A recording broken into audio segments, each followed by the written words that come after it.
Congratulations, I am raising my mug to you. Why, you might ask? Because the YouTube algorithm has rewarded you today. You have been given access to a Cam Spooky Corner video. How much of a privilege is this? I have no freaking clue, but I hope you enjoy the content anyways. Today I'm going to be giving you my top 5 most unhealthy killer perks in the game, in my opinion, with rework ideas as well. Now, a little bit of a disclaimer here. I am not a software engineer. I'm not a video game developer. Hell, I'm barely even a Dead by Daylight player. Just kidding. I'm addicted to this game. These rework ideas I came up with are purely rough drafts and estimates in the right direction. I understand that some of these ideas and numbers I came up with could end up being not super great, but I do stand on my idea that I think these perks are unhealthy in the game and a rework would be necessary down the road. So before you come flooding my comments with hate, just enjoy the video, alright? Also, the perks will be ranked in order from spot number 5 being the least unhealthy to spot number 1 being the most unhealthy and probably being the hottest take someone's ever had and ultimately ending my streaming career here. So with that, let's get on to the video. In spot number 5, we have a spirit teachable perk called Rancor. So as of right now with Rancor, whenever a gen is completed, you are alerted to the position of all survivors for 3 seconds. And the obsession could see your aura for 3 seconds as well. When all gens are completed, the obsession gains the exposed status effect and can be moried regardless of hook state. For killer, this is definitely a really niche perk, which I don't think is even great to begin with. It relies a lot on RNG and a little bit of gambling as well. And for the survivor standpoint, to be the obsession and to have an amazing match, being a great teammate, being a really good looper, and just to become exposed at the end game and instantly moried because of a perk feels really shitty too. So here's my rework idea for it. So instead, each time a generator is completed, you will reveal the aura of all survivors to the killer for 5 seconds now. The killer will also gain the undetectable status effect for 10 seconds each time a gen pops too. This is going to give you consistent value throughout the match and information as well. You can now gain Rancor tokens up to 4. Whenever the killer achieves 4 tokens by hooking survivors, and the killer needs to hook each survivor 1 time to complete this task, whenever the last generator would become completed, you would reveal the aura of all survivors for 10 seconds and gain the undetectable status effect for the remainder of the trial. I think this not only incentivizes killer gameplay to not tunnel and spread the hooks a little bit throughout the match, but also gives them something to work towards to end game and give them a lot of end game value as well. The undetectable status effect can come in really clutch, especially if you play like a really fun killer that can really use this power. And the extra 10-second aura reveal is going to give you that nice end game push for information that you could use. And you don't have to worry about being the obsession and randomly getting moried at the end of the game for no reason. In spot number 4, we have Dissolution from the Dredge. So as it stands right now with Dissolution, 3 seconds after a survivor takes damage, for the next 20 seconds, the next time a survivor fast vaults a pallet, while within your terror radius, it becomes instantly destroyed. To be honest with this perk, the only killers that actually get real value out of it are really strong killers to begin with, like Ghoul and Spirit and things like that. So I just don't think it's very healthy or usable for all the killers in the game to begin with. So with this rework idea, it's going to make it much better for all killers to get value out of it. And it's also going to give survivors a peace of mind knowing that they're not going to get too tapped in a chase just for vaulting a pallet, which is what you're literally supposed to do in chase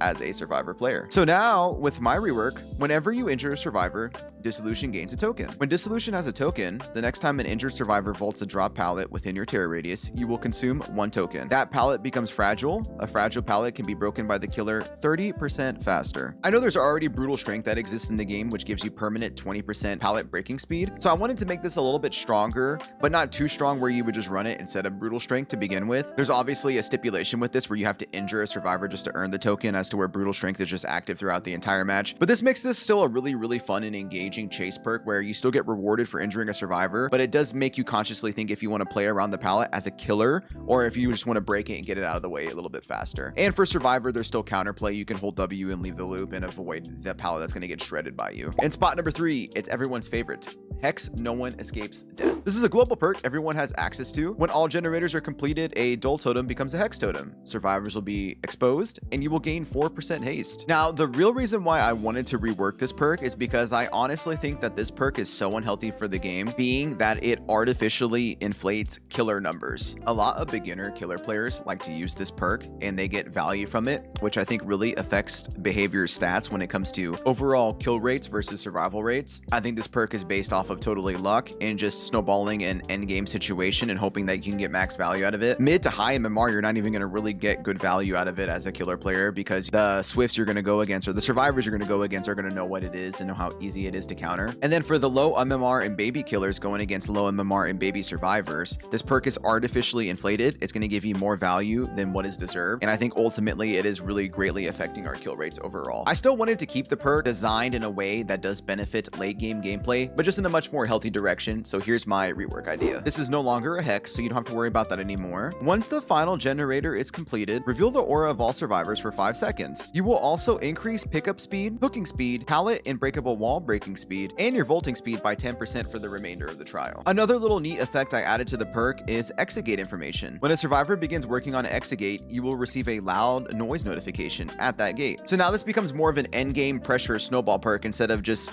an insta down perk that rewards basically you not killing enough during the trial. I think this is a good perk that makes it fun and engaging for killer players that want to remain active during the end game and hope for a nice snowball. And it's obviously going to be a lot better for survivors to deal with in general too. Coming in slot number 2, it's a blight teachable perk, Blood Favor. When the trial starts, a dull totem ignites. Whenever you damage a survivor, upright pallets within 32 meters of them are blocked for 15 seconds. Now this sort of killer perk I don't think is healthy because a lot of the really mobile strong killers get a lot of benefit from this when I don't think they're supposed to. Someone such as Wesker, Ghoul, Blight, or Nurse can absolutely abuse this perk and get an immense amount of value out of it. And on the survivor standpoint, I will say it feels really shitty to be in those situations. And a lot of the weaker killers probably don't even gain as much value out of this as intended, which it really should benefit them more than the strong S tier killers to begin with. So here's my rework idea for it. It is no longer a hex. After injuring a survivor, all upright pallets within 32 meters become affected by Blood Favor for 15 seconds. While a pallet is affected, the killer can break that pallet 25% faster if it is dropped, and the stun recovery duration from that is 25% faster as well. Blood Favor has a 30-second cooldown after activation, and it cannot activate again until the cooldown ends. Survivors can still use their pallets normally, but Blood Favor gives the killer an advantage when interacting with those resources rather than completely blocking them out of the game. I don't think it's healthy when perks completely remove a mechanic from the game, such as Blood Favor, and I think this way makes it a lot more fun and engaging for both sides. The killer still gets the benefit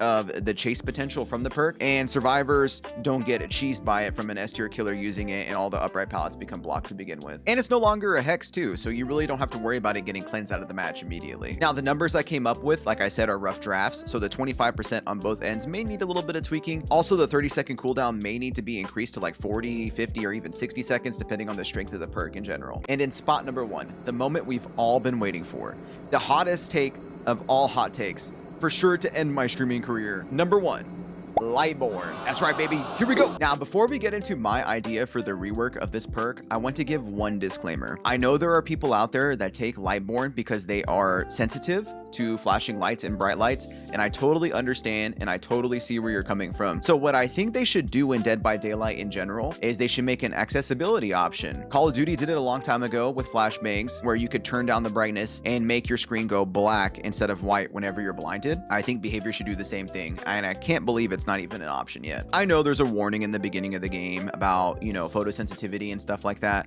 but why can't we also just add a toggle option where if you're blinded by a flashlight, your screen goes dark instead of white? That could actually help a lot of people. Now, for the survivor standpoint, I can see how frustrating this is. It completely removes an in-game mechanic from the game. Don't get me wrong, it is not a good perk to begin with, so I don't think it should be a perk for killers anyways. Once you get to mid to high MMR, if you're still running Lightborn, all survivors are going to do is drop their flashlights, and then your perk's useless for the entire match. And then they can just go to a chest and get a different item and get value that way. So it's not great for the killer side in general. I think it promotes behavior where you just don't want to look for flashlights, because trust me, it is really, really easy to look for flashlights and not get blinded. Don't get me wrong, sometimes, I mean, I get blinded too, like it happens, but the amount of punishment you will get out of punishing people going for flashlight saves is going to snowball your game much more than you think too. You just have to put the time into it and be cognizant of your surroundings. So here's my amazing rework idea for it. So now, instead, Lightborn no longer makes the killer immune to flashlight blinds. Like I said, make sure we got the accessibility right, so people that are sensitive to flashing our bright lights can avoid it still. Instead, you're going to reduce all killer blind duration by 20%.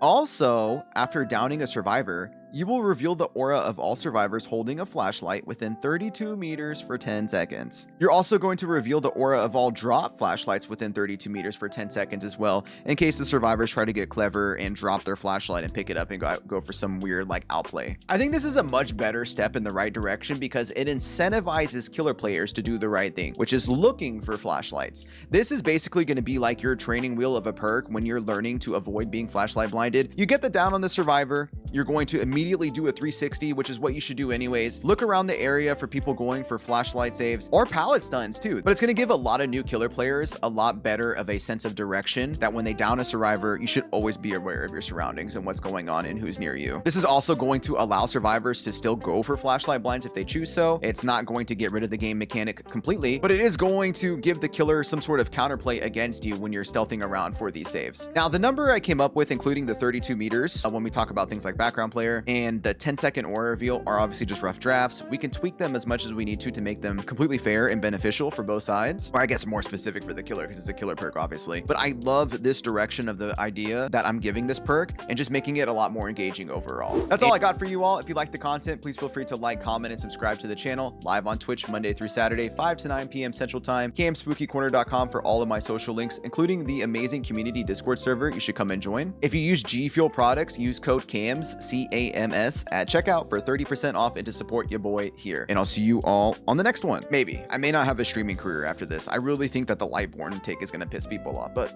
who gives a shit?